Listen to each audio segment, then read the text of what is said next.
भगवान बुद्ध को नमन करते हुए उपरांत बहुजन समाज में जन्मे हजारों संतों गुरुओं महापुरुषों को नमन करता हुआ हम सबके मसीहा बाबा साहब डॉक्टर अम्बेडकर और आज मैं आपकी उड़ई जालौन की धरती पर पहली बार बाबा साहब का खून हमारे उपासक राजरत्न अम्बेडकर जी को लेके आया हूँ।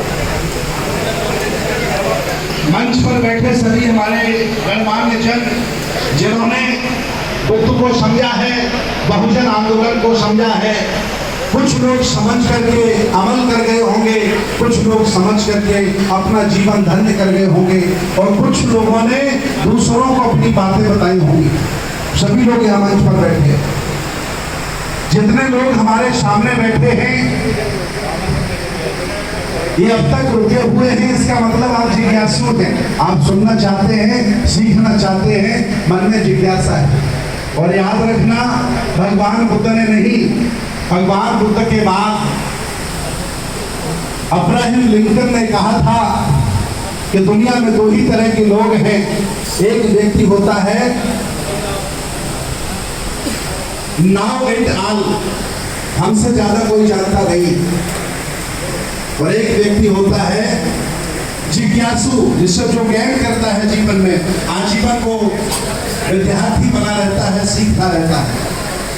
जो व्यक्ति अभिमान घमंड कर लेता है कि मैं ज्यादा जानकार हो गया हूँ, मेरी उम्र बड़ी हो गई है, उसका पतन उसी दिन से शुरू हो जाता है।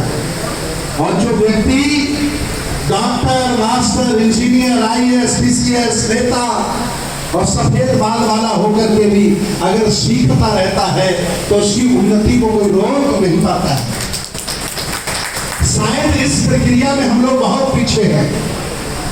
इस प्रक्रिया में जिनसे हमारी बड़ी पुरानी दुश्मनी है, आप यहाँ जितने लोग बैठे हैं मुझे पूरा विश्वास है कि आप दोस्त और दुश्मन को अच्छी तरह जानते हैं, और दोस्त और दुश्मन को जानना ही बहुत बड़ी बात है अपने आप में।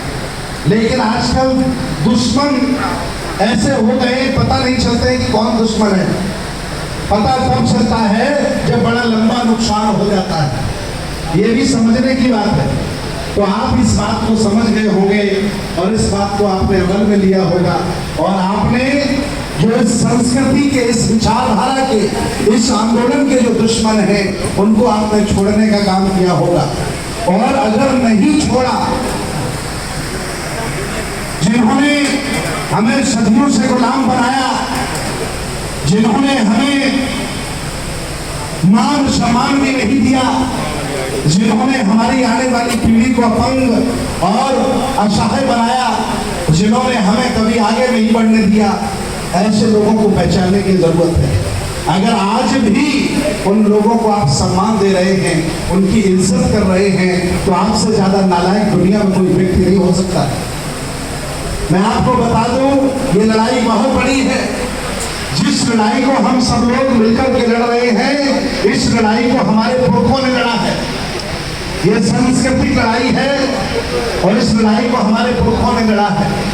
भारत में दो ही संस्कृतियां हैं। एक संस्कृति का नाम है श्रमण संस्कृति, जिसका शाब्दिक अर्थ है मेहनत करके खाने वाला, मेहनत करके कमाने वाला, क्षमता में विश्वास रखने वाला और बराबर उसके व्यक्ति का सम्मान करने वाला श्रमण कहलाता है। और दूसरी संस्कृति है ब्राह्मण, गप लगा के खाने वाला, दूसरों को मूर्ख बना के खाने वाला, विषमता असमानता में विश्वास रखने वाला, सब लोगों को छोटा मानने वाला ब्राह्मण कहलाता है। ये दो ही संस्कृतियां हैं।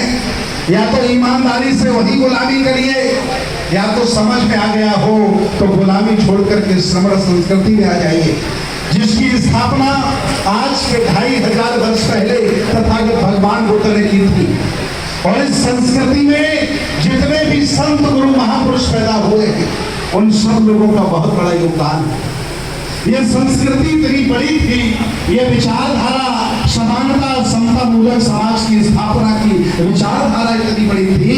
इस संस्कृति ने 1250 साल इस भारत के भूखंड पर राज्य किया है। सम्राट महापद्मनंद से लेकर सम्राट चंद्रगुप्त मौर्य से लेकर सम्राट अशोक और अंतिम राजा भरतरथ की हत्या के बाद कुछ समय दूसरों का शासन आ गया।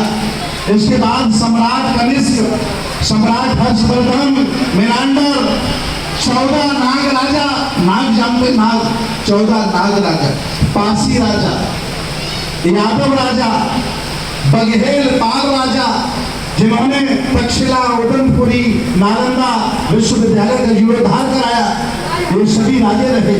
और ये सारे के सारे